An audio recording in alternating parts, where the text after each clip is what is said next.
Welcome. How are you today? Good. I'd like to thank Cheryl Thomas and Ruth Kirk.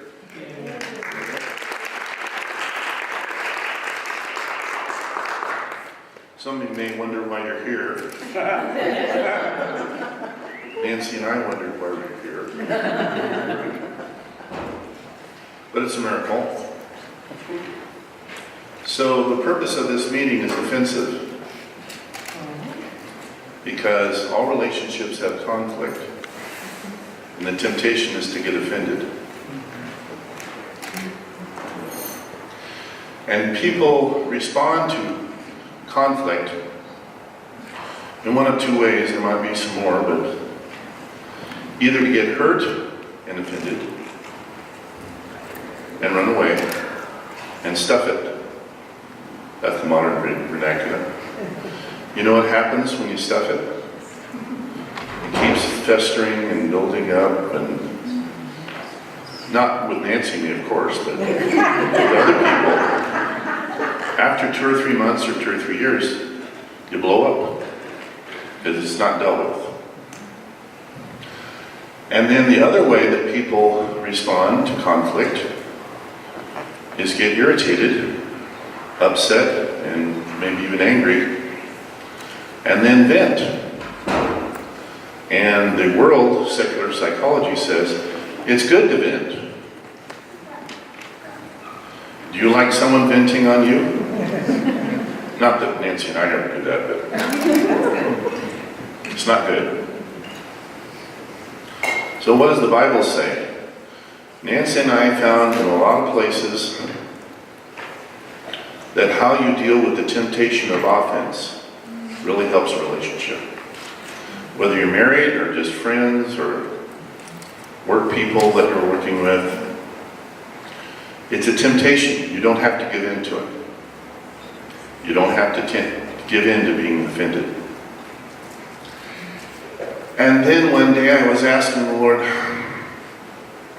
can you give me some scripture for that? And he said, it's in the Lord's Prayer. And I go, what? I don't remember the word offense as being in there. You know in Matthew 6 where it says, and forgive us our debts as we forgive our debtors? You look up the meaning of the word there, and it means debts, sins, and offenses. We forgive those who have sinned or offended us. And we forgive those who have, and vice versa. We forgive those who have sinned or hurt us or offended us or made us upset. And God says He will forgive us based on that. So it helps a relationship. So that's all I have to say. I'd like to start with, we're going to have 3 couples. Nancy and I are one of them. And each of the other couples, Dell and Andrea over there and doing the sound, he's a very sound Christian.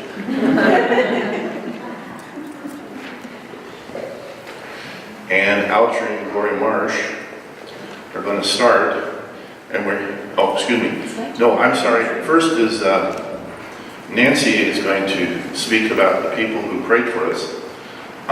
We found that it helps to have people praying for your marriage the first year. So Nancy's going to speak, and then Alger and Gloria.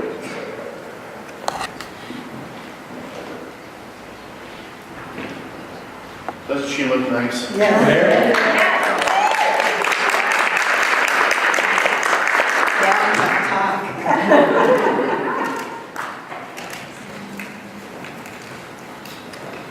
My heart is so full of thanksgiving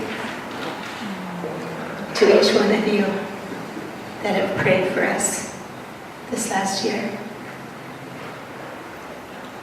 You don't know how many times that I have depended when I just didn't think I could make it anymore.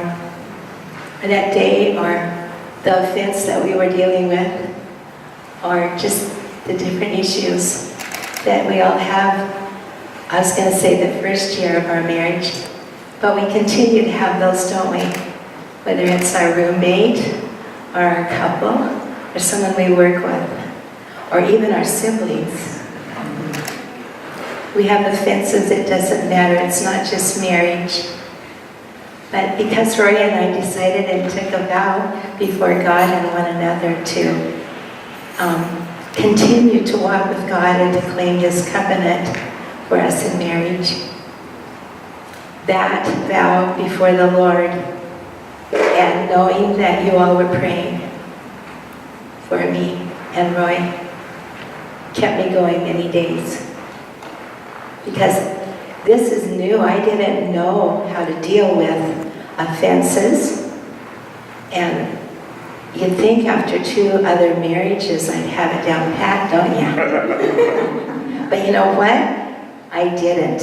And this is the first one where my mate was really willing to work things out with me. And when we would have a difficulty, before, I always ran. Just get me out of here. But Roy would say, we've agreed to deal and to work with the difficulties that have come up. And I'll talk a little more about that when it's our turn to share. But I just wish I could give each one of you a huge hug right now. Because you're here today. First of all, because I asked God to only bring the people that He wanted to be here. And second of all, because all of you hold a special place in my heart. And together we have a story. And I wish you could be up here and share with me some of the ways you have dealt with conflicts, with relationships. And then maybe I would have more to work with this coming year. But I do just want to hug each one of you. And what you mean to me. And what my heart just is so thankful. So I just wanted to have a little time here where I could say thanks to each of you that have spent time. I had a man tell me last week or 2 weeks ago that God woke him up many times in the night through this past year. He said usually around 2 or 3 o'clock. And he would pray for us. I know that our relationship is done as well as it has up to this point because of each one of you who have prayed for us. So I just want to say thanks. It's not any heavenly word to express that, is there? I would use it if I told you I did how I was supposed to. Okay, Alter and Gloria, you're on.